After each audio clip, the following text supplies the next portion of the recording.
President Rodrigo Duterte's misguided tongue may have become the most potent threat to his presidency after he confessed this week that he was tired of being president, while continuing his rant against the Catholic Church, the clergy and the religious. A mindless speech and a loose cannon speech in Malacañang on Tuesday night, he said he could quit before his term ends in 2022, except that he does not believe his constitutionally designated successor, Vice President Leni Robredo, is prepared to handle the job. He would rather have either former Senator Ferdinand Bongbong Marcos Jr., who is formally protesting Robredo's election before the Presidential Electoral Tribunal, or Sen. Francis Escudero, who also ran for vice president and lost, or he would settle for a military junta, if one could be arranged. It is the Constitution, not the sitting president, that defines the line of presidential succession. After the vice president, the Senate president and the Speaker of the House follow, in that order. Neither Bongbong Marcos nor Chis Escudero is part of it.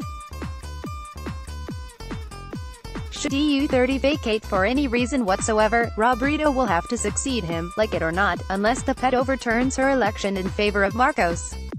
She needs no further qualification in order to succeed. A military junta comes into play only if a military coup overthrows the duly elected constitutional government. We cannot therefore take EU30's political musings seriously, unless he envisions following Irap Estrada's lamented path. Remembering Irap in 2000, as the political attacks on Estrada mounted, leading to Speaker Manny Villar's railroading of the impeachment complaint against him in the House of Representatives, the president began talking about how tired and how ready he was to give up his post. This gave his confidants the go-ahead to start negotiating with the anti-Estrada forces the terms of his leaving office.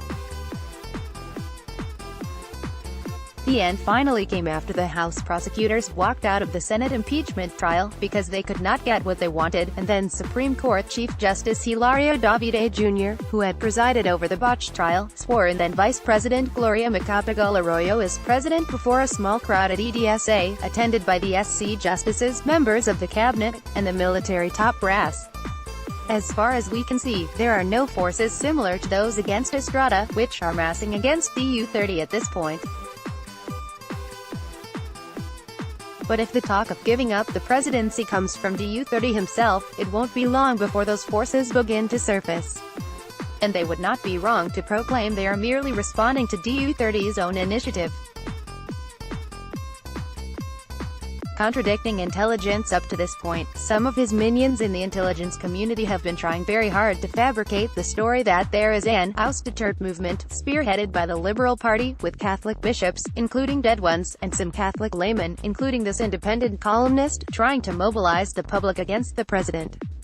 They are evidently trying to create the basis for a massive witch hunt against EU30's critics and perceived enemies.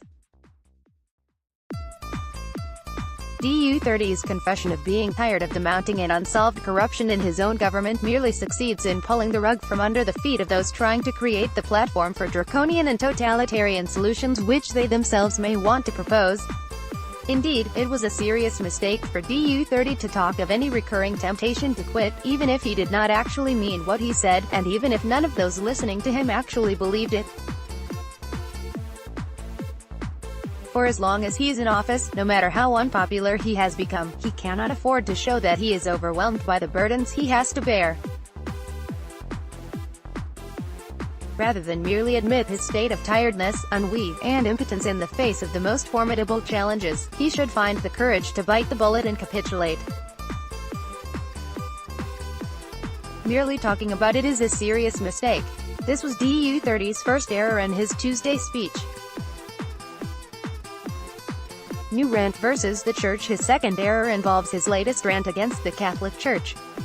He called the Church the most hypocritical institution in the Philippines, threatened to kick the ass of any bishop around, and mocked poor farmers who believed in a patron saint. But he assigned authorship of the anti-church quote to his cabinet secretary Leongio Evasco Jr., a defrocked Catholic priest and confirmed communist with the rank of vice chairman of the National Democratic Front. For no apparent reason, he quipped, "Is there any bishop here? I want to kick your ass. He may have spoken like a goon purely for political effect, but people who heard him thought he was unquestionably and seriously sick. After listening to his speech, an elderly gentleman told his friends, "Even sick people defecate through their anus, how can anyone do it through their mouth?" Had this happened to a private person anywhere, his family and friends would have promptly reached out for medical help. But different rules apparently apply to sitting presidents. So only someone as reckless as this columnist has the nerve to ask, is the subject cracked or what? And if he is, what can anybody do about it? Absent a majority of the entire cabinet exercising their constitutional duty to transmit a written declaration to the leaders of Congress informing them that, for reasons of poor mental health, the president is no longer able to exercise the powers and duties of his office, who would have the power or the duty to do anything about it? Moratorium over less, July 10, 2018, after a 15-minute one-sided conversation between DU30 and Archbishop Romulo Valles, the president of the Catholic Bishops' Conference of the Philippines, which took the place of a supposed dialogue between the two on church-state issues, Malacañang announced a moratorium on attacks against the church. It was a unilateral palace announcement which did not apologize for the attacks and the killing of 3 secular priests, nor promise to end them.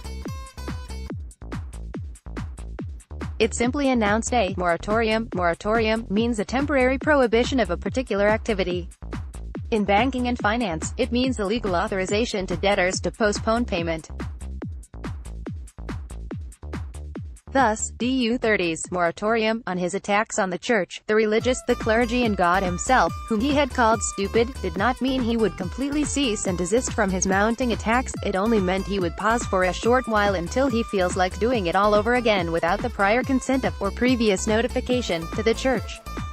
So, after 24 hours, he broke the moratorium, and said, "Sorry God," only after one Protestant televangelist, with a senator son who happens to be his political ally, convinced him to apologize for the sudden backslide. On Tuesday evening, he was back at his old attack mode, without any justifiable provocation.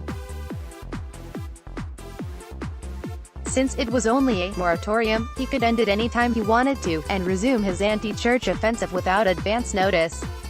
This makes him a real danger to the church and its institutions, even though they pose no danger to the state or to him at all. So large is the contagion emanating from him though that it is capable of spreading, and has in fact spread, to various levels and levers of government and political power. I have earlier mentioned its effect on the intelligence operatives who seem determined to portray DU30's critics as political enemies, in order to provide DU30 a platform for going after them.